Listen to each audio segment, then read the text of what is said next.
బయటికి రాను మేడం, నేను 10 నిమిషాలు ఇట్లా వచ్చి బయట కూర్చి ఉన్నాడు. అంత అంత హీనంగా చూస్తుంటాను.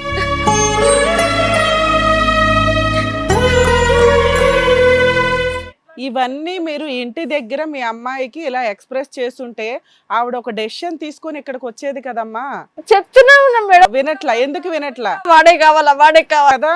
ఇక్కడ ఆ అమ్మాయి డెసిషనే ఫైనల్. నా దృష్టిలో అమ్మాయి డెసిషనే ఫైనల్. ఎందుకంటే పెళ్లి చేయడం వరకే మన బాధ్యత.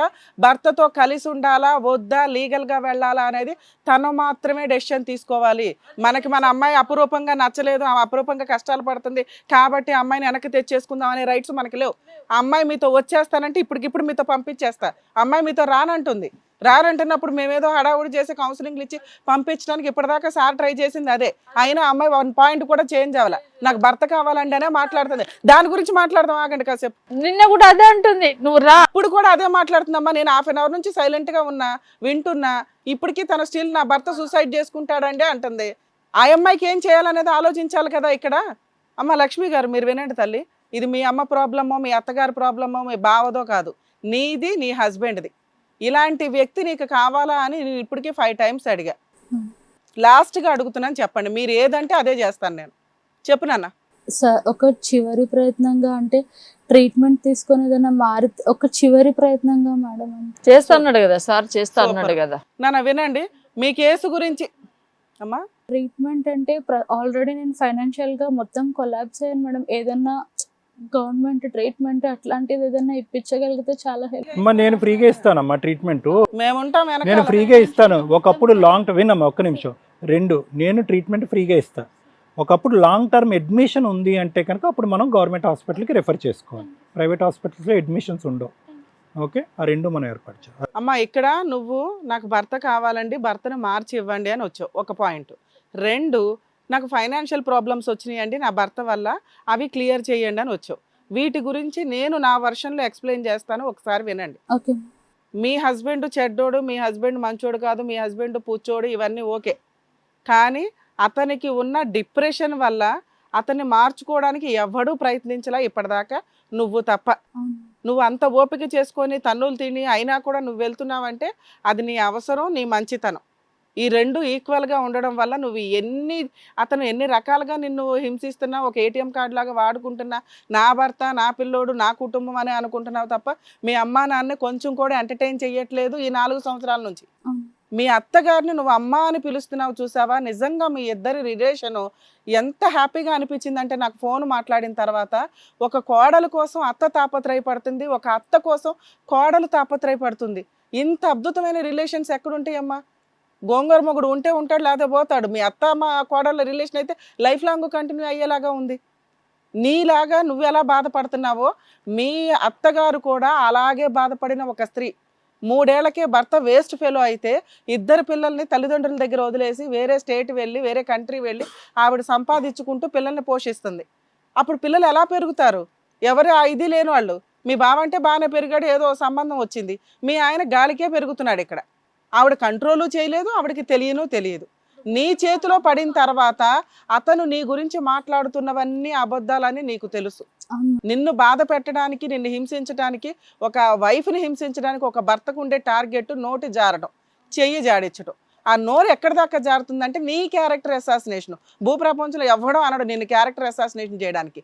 అంతగా దిగజారి అనేస్తున్నాడంటే అతని కోపాన్ని బయటికి ఏదో రకంగా ఎక్స్ప్రెస్ చేసుకుంటున్నాడు. నిన్ను భరించాలని నేను అనట్లా, నువ్వు భరిస్తానంటున్నావు కాబట్టి నీకు ఆ రీజన్స్ చెప్తున్నాను. నువ్వు ఎందుకు భరిస్తున్నావు అంటే మిగతా వాళ్ళంతా మంచోళ్ళు, ఇతను 50% బాగుంటున్నాడు, 50% బాగోట్ల. అది నీకు కన్ఫ్యూజ్ అవుతుంది. తోకం మధ్యలో నుంచుంటున్నావు నువ్వు. ఎక్కడన్నా ఇటు వెళ్ళిపోవాలా అర్థం కావట్లా. అటేమో అత్తగారి కుటుంబం అంతా 50% మంచితనం, ఇటేమో అమ్మ వాళ్ళ కుటుంబం అయ్యో నా కూతురు కష్టపడుతుంది, వాళ్ళ ఏడుపులు వాళ్ళ బాధలు మీకు కనిపిస్తున్నాయి. భర్త 50-50 ఉన్నాడు. ఈ 50-50లో ఎటు వెళ్ళాలి అంటే నిలబెట్టుకోవడానికి వెళ్ళమని చెప్తాను నేనైతే. కాపురం నిలబెట్టుకోవడానికే వెళ్ళండి. ఎందుకంటే అందరూ మంచోళ్లే మీరంతా. ఒక్క మీ హస్బెండే కొంచెం పుచ్చు పట్టింది, ఆ పుచ్చుని క్లియర్ చేయటం ఎట్లాగా అని. 2 నా పర్సనల్ రిక్వెస్ట్, మీ అత్తగారి మాటలు మిగతా వాళ్ళ మాటలు ఎలా వింటున్నావో నీ తల్లిదండ్రుల మాటకు కూడా మీరు ఇంపార్టెన్స్ ఇవ్వండి. ఎందుకంటే వాళ్ళు కన్నారు మిమ్మల్ని. మీరు కష్టపడుతుంటే, మీరు బాధపడుతుంటే వాళ్ళు తట్టుకోలేరు కదమ్మా. నువ్వు ఇప్పుడు బ్యాలెన్స్ చేయాల్సింది ఎవరిని? మీ అమ్మా నాన్నని, నీ హస్బెండ్ని. మీ అత్తగారు నీకు ఇక్కడ ఎక్కడా డబ్బులు కడతానని చెప్పలేదు తల్లి.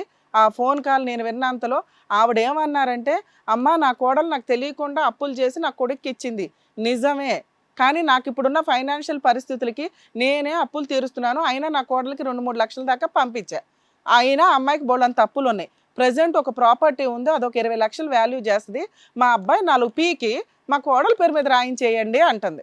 అర్థమవుతుందా? సో ఆ పని మనం చెయ్యాలి అంటే ముందు ఇక్కడ మీ ఆయన ఉండాలి. 2, నువ్వు అడుగుతున్న తాగుడో ఇంకొకటో ఏదన్నా కానీ కంట్రోల్ చేయాలి అంటే అతనికి ఒక జాబ్ ఉండాలి. ఎప్పుడైతే ఒక వ్యక్తికి ఫైనాన్షియల్గా స్ట్రాంగ్గా ఉంటాడో ఆలోచన విధానం మారుతుంది. ఈ తాగుడు ఈ తిరుగుడు ఇవన్నీ ఉన్నాయంటే అవి వ్యసనాలు. అప్పుడు అసలు వాడికి జాబే లేదు. లేనప్పుడు ఏం చేస్తాడు? నేను గొప్పవాడిని, నేను మగాడిని అని ప్రూవ్ చేసుకోవడానికి ఎక్కడెక్కడో అప్పులు చేస్తున్నాడు, ఏదో ట్రయల్స్ చేస్తున్నాడు, ఫెయిల్ అవుతున్నాడు. అర్థమవుతుందా? సో ఖచ్చితంగా మీ హస్బెండ్ ఉంటేనే నెక్స్ట్ స్టెప్కి ప్రొసీడింగ్స్ నడుస్తాయి. మీరు మీ హస్బెండ్తో మాట్లాడిస్తే నేను ఫర్దర్గా లీగల్ యాక్షన్ తీసుకోవడానికి ఒక అవకాశం ఉంది. ఏంటి మేడం లీగల్ యాక్షన్? ఆల్రెడీ కలిసి ఉండమన్నారు కదా అంటే, మీ ఆయనకైతే వాత పెట్టాలమ్మా.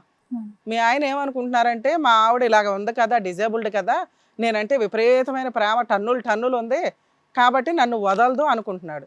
వదిలేస్తానరా బాబు నిన్ను, నువ్వు మారకపోతే అనే భయాన్ని మీరు క్రియేట్ చేయాలి. అర్థమవుతుందా? అలా క్రియేట్ చేయాలంటే ఏం చేయాలి? మీ అమ్మ వాళ్ళ మాట వింటున్నట్టు లౌక్యం ప్రదర్శించాలి. మీ అమ్మ వాళ్ళు ఏం చెప్తున్నారు? విడాకులు ఇచ్చేద్దాం అంటున్నారు. అలా ఇస్తాను నువ్వు మారకపోతే అని నువ్వు రివర్స్ అయిన రోజే మీ ఆయనలో మార్పు స్టార్ట్ అవుతుంది.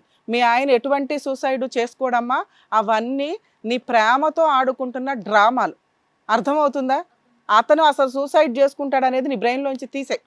సూసైడ్ చేసుకునేవాడైతే పెళ్లి కాకముందే చేసుకునేవాడు, అప్పులు ఉన్నప్పుడే చేసుకునేవాడు.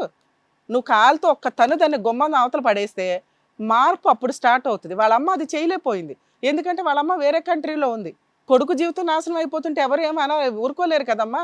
ఇప్పుడు ఆవిడ నీకు అంత సపోర్ట్ చేయాల్సిన అవసరమే లేదు.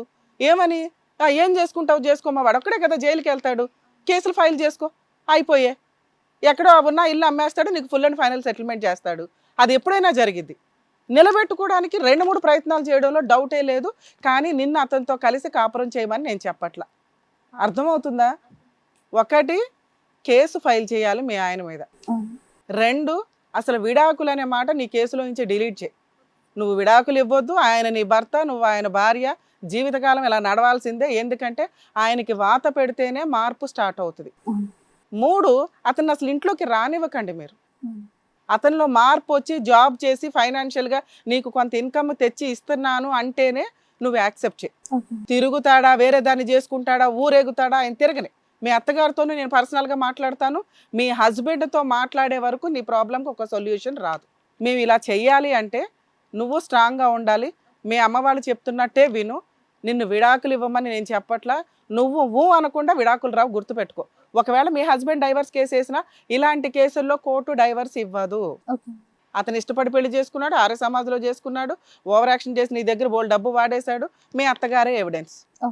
అర్థమవుతుందా? అలాగే ఆ ప్రాపర్టీ అమ్మేస్తే మీ డబ్బులు క్లియర్ అయిపోతాయి. మీ అత్తగారు ఆల్రెడీ క్లియర్ చేయిస్తానంది. అమ్మకపోతే నీ పేరు మీద రాయించమంటుంది. ఇవి చెయ్యాలి అంటే అతను తీసుకొని ఒకసారి మీరు మళ్ళీ మమ్మల్ని కాంటాక్ట్ అయితే నేను పర్సనల్ రిస్క్ తీసుకొని మీ లీగల్ యాక్షన్ చేయడానికి రెడీగా ఉన్నాను. అర్థమైందా? All the best ma'am. Thank you ma'am. Lakshmi గారు ఇక్కడ సమస్యతో వచ్చారు, నాకు తెలిసి మీకు ఆన్సర్ దొరికిందని అనుకుంటున్నాను.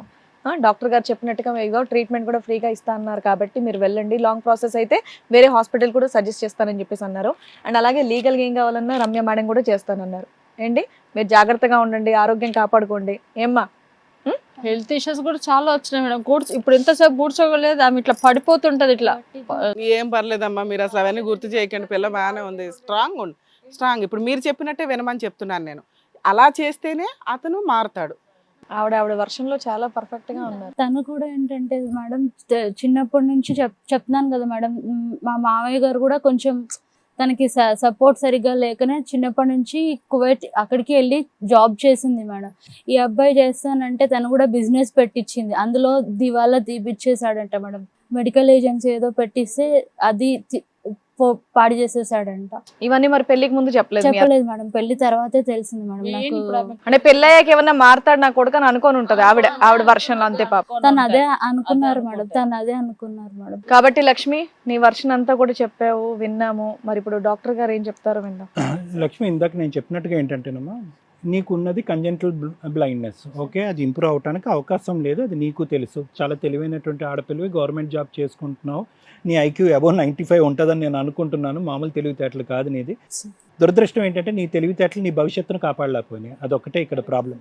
కానీ ఇప్పటికీ నేనేమంటున్నానంటే కనుక, ఇక ముందు అంటే చాలా తప్పులు చేశారమ్మా. అంటే నువ్వు బ్లైండ్నెస్తో విజువల్ ఇంపైర్మెంట్ వల్ల తప్పు చేసావా, లేదంటే అనాలోచితం వల్లే తప్పు చేసావంటే కనుక అనాలోచితం వల్లే తప్పు చేసావు. విజువల్ ఇంపైర్మెంట్ అనేటటువంటి నువ్వు తీసుకునేటటువంటి నిర్ణయాల్లో ఎక్కడ అడ్డురాలి.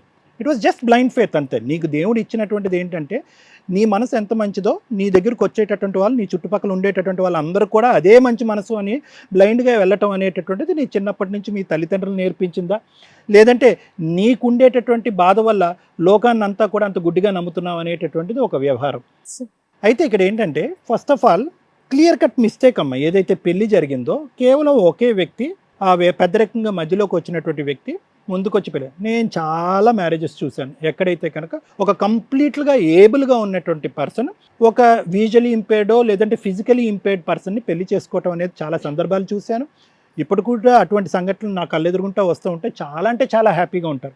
కొన్ని సందర్భాల్లో ఇలా బెడిసి కొడుతూ ఉంటాయి. ఎప్పుడు బెడిసి కొడుతూ ఉంటాయంటే కనుక ఒక న్యూట్రల్ యాంగిల్ ఉన్నప్పుడు, అంటే ఒక మ్యారేజ్ని ఒక మ్యారేజ్ లాగే చూసేటటువంటి వాళ్ళు ఉన్నప్పుడు ఎటువంటి ప్రాబ్లము ఉండదు. ఒక పెళ్ళిని ఒక బిజినెస్లా చూద్దాము అనేటటువంటి ఆలోచనతో ఉండి ఒక సిచ్యువేషన్ని అడ్వాంటేజ్ తీసుకుందాము. ఈ అమ్మాయి కళ్ళు ఎలాగా కనిపించవు, అరే ఈ అన్నీ బాగున్నటువంటి నాలాంటి మగాడు వచ్చేటప్పటికి ఈ అమ్మాయి వాళ్ళ కుటుంబ సభ్యులు మొత్తం మూకముడిగా అందరూ బుట్లో పడ్డారు. ఈ మాత్రం కూడా ఆలోచించకుండా మా అమ్మ ఎందుకు రాలేదు, నా తరపున ఎవరూ రాలేదు, ఎందుకు ఒక ఆర్య సమాజంలో పెళ్లి జరుగుతుంది, నా తరపున ఎవరు రాకపోయినా ఎందుకు వీళ్ళు ఇంత ఇదిగా వెళ్ళి పెళ్లి చేసుకుంటున్నారు అని ఇంత గుడ్డిగా నమ్మేటటువంటి వ్యక్తుల్ని జీవితాంతం మనం మోసం చేయొచ్చు అనేటటువంటిది అతను ఆలోచన శైలిలోకి అతను వెళ్ళాడు. సో ఎంత కాదనుకున్నా కూడా నీ జీవితంలో అంటే నేను ఇది చెప్తే కనుక నీకు చాలా బాధగా ఉంటుంది, కఠినంగా అనిపిస్తుంది కానమ్మా. అతను కేవలం 3 ఆప్షన్స్ గురించి వచ్చాడు నీ దగ్గరికి. డబ్బు డబ్బు డబ్బు. ఎందుకు వచ్చాడు అంటే కనుక వాళ్ళ తల్లి చేసినటువంటి అన్ని ప్రయత్నాలు ఫ్లాప్ అయినాయి. బిజినెస్ పెట్టించడానికి ట్రై చేసింది, చదివించడానికి ట్రై చేసింది. ఒక కొడుకు అలా ఉన్నాడు, ఒక కొడుకు ఇలా ఉన్నాడు అంటే కనుక 5 ఏళ్ళు ఒకలా లేవు. ఇతను చిన్నప్పటి నుంచి ఇతను ఆలోచన శైలి, వ్యక్తిత్వం అన్నింటిలో కూడా లోపాభూయిష్టం. అతను వేరే వాళ్ళ మీద తిని బ్రతికేటటువంటి ఆలోచనే కానీ అతను కాయ కష్టం చేసుకుని బ్రతకాలన్నటువంటి ఆలోచన ఉండదు. వ్యసనాలకు బానిసయ్యాడు. దాంతోపాటు ఏమవుతుందంటే అతను తిండి అతను కొనుక్కోలేడు, వ్యసనాలను పోషించడం గురించి నీ గోటు వాళ్ళు కావాలి. సో నిన్ను ఇప్పుడు ఏంటంటే అతను చేసేటటువంటి వాళ్ళ తల్లి కష్టపడి పెట్టినటువంటి అన్ని బిజినెస్లతో పాటు నిన్ను కూడా ఒక బిజినెస్ లాగే, అంటే ఒక డబ్బు పరంగా ఒక డబ్బు రూపాన్ని వాడినటువంటి ఒక విధంగానే ఉంది ఇక్కడ.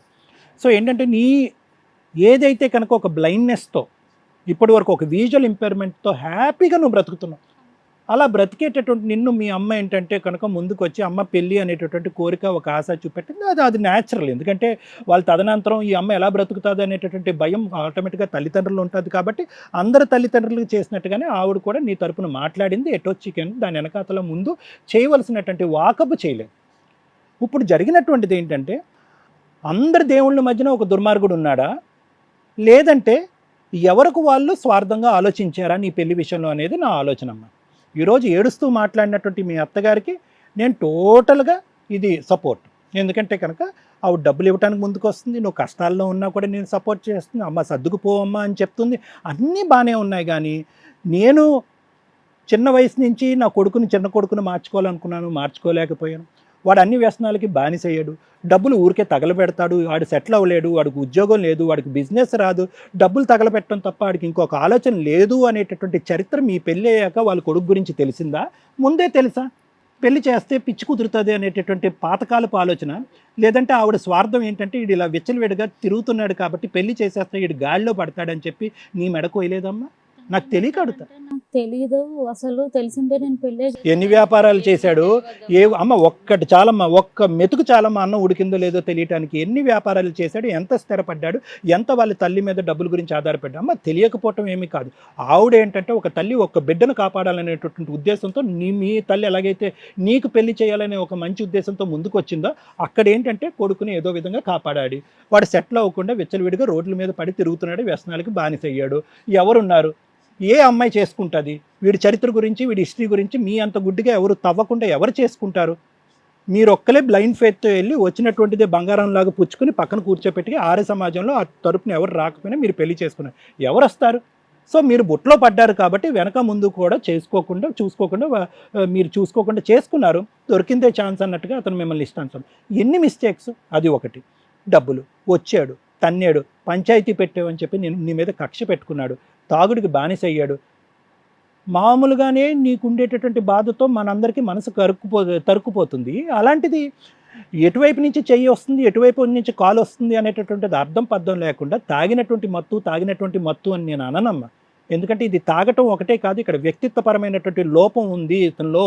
అంటే హింస పెట్టి, బాధ పెట్టి, అవతల వాళ్ళని శోభ పెట్టి మనకేది వస్తుంది అనేటటువంటి ఒక్క యాంగిల్ చూడటం అనేటటువంటి వ్యక్తిత్వం ఉండేటటువంటి వ్యక్తి నీ పక్కన ఉన్నాడు. మారుతాడా?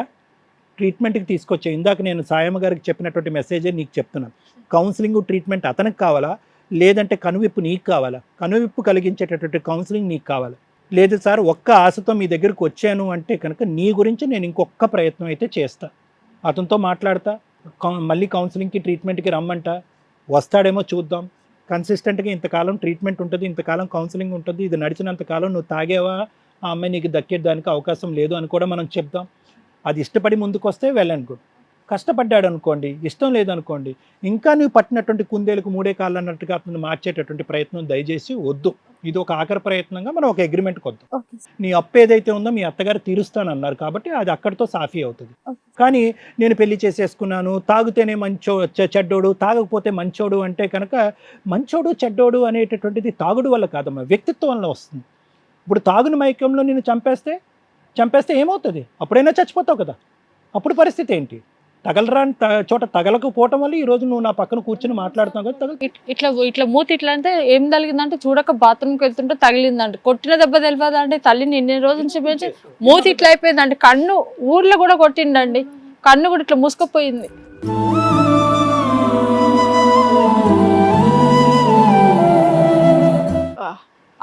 అప్పుడు డాక్టర్ వాట్సాప్ కాల్ చేసి ట్రీట్మెంట్ ఈ డ్రాప్స్ వేసుకోవాలి ఇట్లా అనేసి మా ఎంక్వైరీ చేసుకోండి అండి, మేము ఎంత ఇదిగా పెంచుకున్నాము.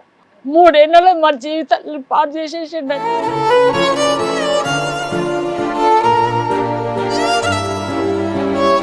ఒకసారైనా పోలీస్ స్టేషన్కి వెళ్ళారా, ఏమైనా కంప్లైంట్ పెట్టారా? అవేం లేవు. నా పర్సనల్ ఇష్యూస్ మీద ఎప్పుడు వెళ్ళలేదు సార్. తను ఒకసారి క్యాబ్ నడిపించినప్పుడు క్యాబ్ డ్రైవర్తో కూడా అట్లా తన కేసెస్ మీద వెళ్ళాడు. కానీ 4 చోట్ల అండి, అక్కడక్కడ 4 చోట్ల గొడవ పట్టుకొని అందరితో గొడవలు, అన్ని రకాల క్రైమ్ చేస్తాడు మీ ఆయన. ఆల్మోస్ట్ అట్లా గొడవలు కదమ్మా. నిజంగా అలాంటి వ్యక్తి ఇప్పుడు మళ్ళీ కౌన్సిలింగ్, మళ్ళీ ట్రీట్మెంట్, ఈ ప్రక్రియ అవసరమా? నిజం చెప్పు. దయచేసి ఆమెకు సంలాంటి చెప్పండి. నా బిడ్డ బతకదండి, వాడు చచ్చిపోతాడేమో కానీ మమ్మల్ని చంపుతున్నాడు కదా. అదంతా బ్లాక్ మెయిల్ చేస్తున్నారు, మీకు ఎందుకు అర్థం కావట్లేదు? సార్ చెప్పింది మీరు వినండి. మరి ఇప్పుడు మేడం మీరు కూడా విన్నారు కదండి వాళ్ళ కేసు గురించి, మీరేం చెప్పారు? రాత్రి 12 అయితే నేను చచ్చిపోతాను అంటే వాడు చచ్చిపోతాడు అంటే వాడు చచ్చిపోవడం కానీ మా ఆయన ఇట్లా తల పెట్టుకొని కూర్చుండండి. ఆయన బీపీ అయింది ఎక్కువ.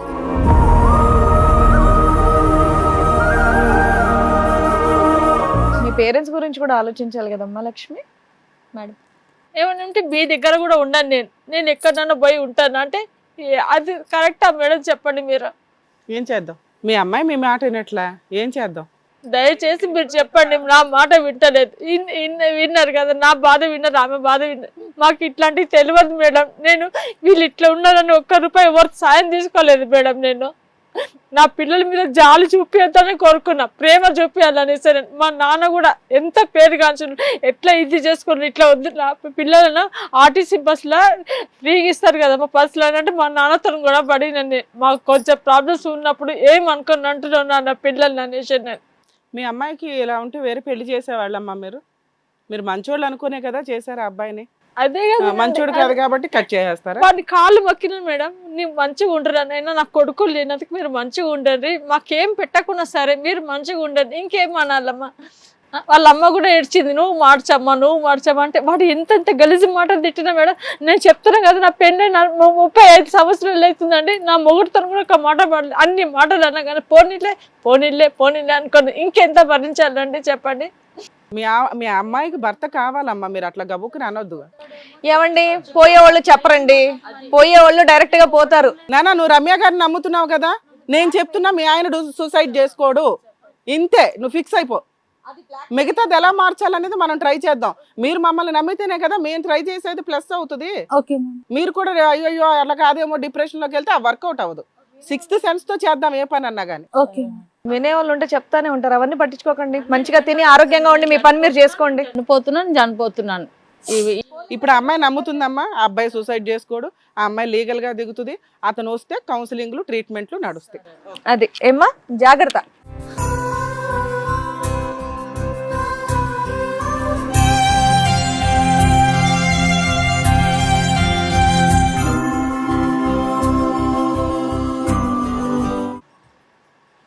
కళ్యాణ్ సార్, రమ్య మేడం, మిమ్మల్ని నమ్ముకొని ఇక్కడి వరకు వచ్చారు, ఏదైనా ఒక మంచి సొల్యూషన్ చెప్తారు, ఫ్యూచర్లో హ్యాపీగా ఉండాలంటే మీరు చెప్పింది వింటే చాలు అనే నమ్మకంతో మన కార్యక్రమానికి వచ్చారు. సో ఆ నమ్మకాన్ని వాళ్ళు కల్పించినందుకు లక్ష్మి గారికి అండ్ అలాగే వాళ్ళ ఫ్యామిలీకి thank you so much madam, thank you so much sir. మరో కథతో మళ్ళీ కలుద్దాం.